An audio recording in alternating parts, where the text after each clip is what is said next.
جی بسم اللہ الرحمن الرحیم۔ السلام علیکم۔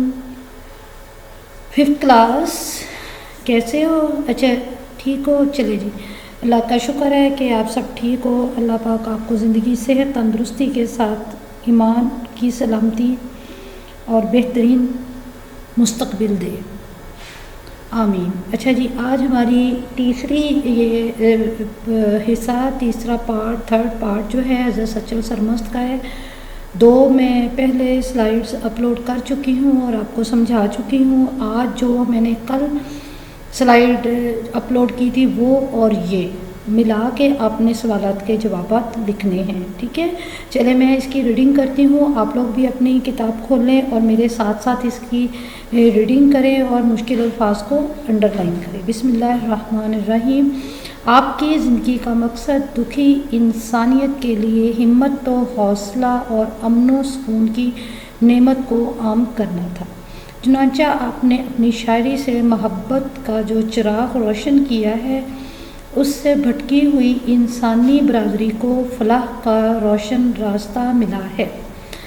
آپ نے اپنی شاعری سے انسانیت کو جو پیغام دیا ہے اس کا خلاصہ یہ ہے کہ مصنوعی اونچ نیچ کی کوئی حیثیت نہیں اور دنیا بھر کے انسان مساوات کی ایک لڑی میں پروئے ہوئے ہیں۔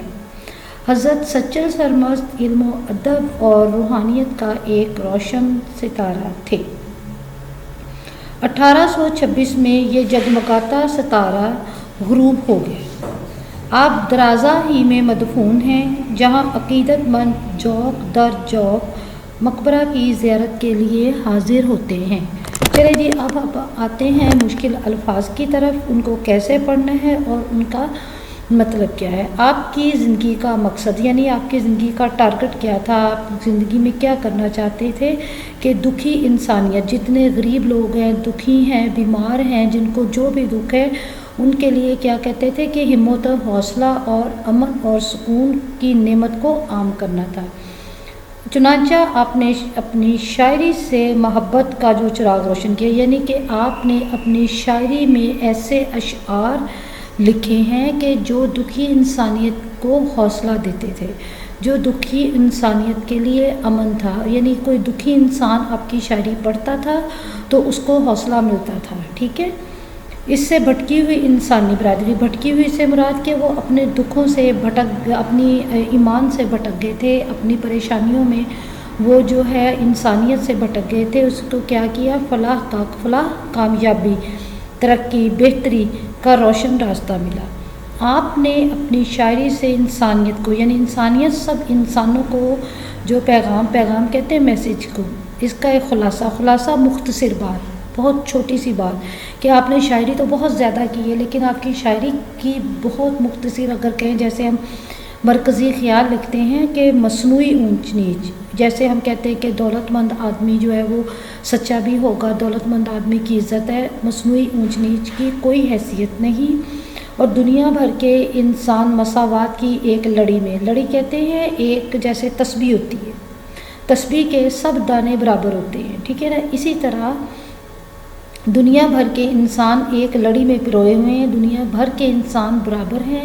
مساوات کسے کہتے ہیں؟ برابری کو، کہ دنیا کے تمام انسان برابر ہیں، ٹھیک ہے؟ کسی کو کسی پر برتری حاصل نہیں سوائے اس کے کہ وہ کتنا نیک ہے، ٹھیک ہے؟ حضرت سچل سرمست علم و ادب اور روحانیت کا ایک روشن ستارہ تھے۔ علم و ادب یعنی آپ بہت زیادہ علم رکھتے تھے، ادب یعنی ادبی شخصیت تھے، اور ایک روحانیت کا روشن ستارہ تھے۔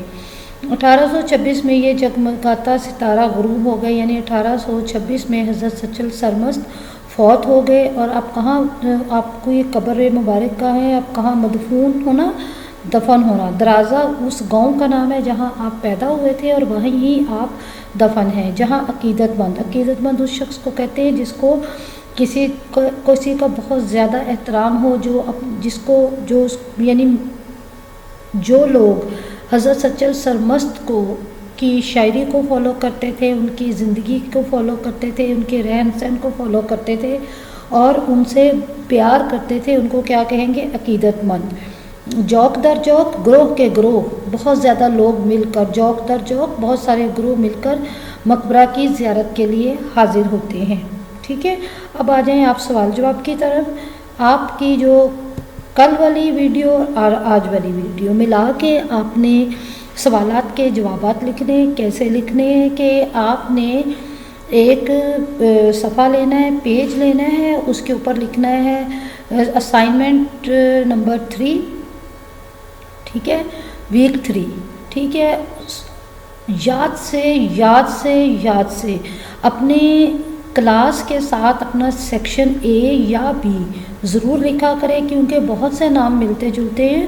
جیسے اشال خان 5th اے میں بھی ہے، 5th بی میں بھی ہے. ٹھیک ہے، دونوں ہی اپنا نام اشال خان لکھتی ہیں، لیکن اپنی کلاس کے ساتھ سیکشن نہیں لکھتی ہیں. کائنڈلی سب لوگ سب سے پہلے اپنا نام لکھیں، پھر کلاس لکھیں بما سیکشن بی ساتھ لکھا کرے کہ پنجم اے ہے یا پنجم بی ہے. اس کے بعد آپ کیا کریں گے کہ مضمون لکھیں گے اور عنوان لکھیں گے، مارجن لائن ڈرا کریں گے اور پھر کام شروع کریں گے. چلیں جی جلدی سے اب اس طرف آئیں کہ ہم نے سوالات کے جوابات کیسے لکھنے ہیں. نمبر 1، حضرت سچل سرمست کا فارسی میں کیا تخلص ہے؟ حضرت سچل سرمست کا فارسی میں تخلص آشکار اور خدائی ہے. نمبر 2، حضرت سچل سرمست کو شاعر ہفت زبان کیوں کہا جاتا ہے؟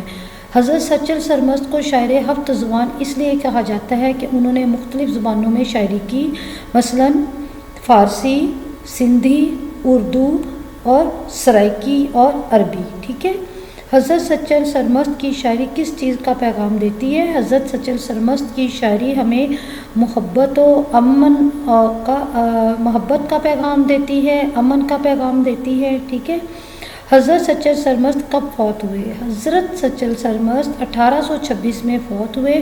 اور کہاں دفن ہوئے؟ حضرت سچل سرمست درازہ گاؤں میں دفن ہوئے. سوال نمبر 5، حضرت سچل سرمست کی لکھی گئی کتابوں کے نام لکھیں. حضرت سچل سرمست کی 2 کتابیں ہیں، دیوان آشکار اور دیوان خدائی. میں امید کرتی ہوں آپ کو سمجھ آ گئی ہوگی ساری بات. اوکے، اللہ حافظ.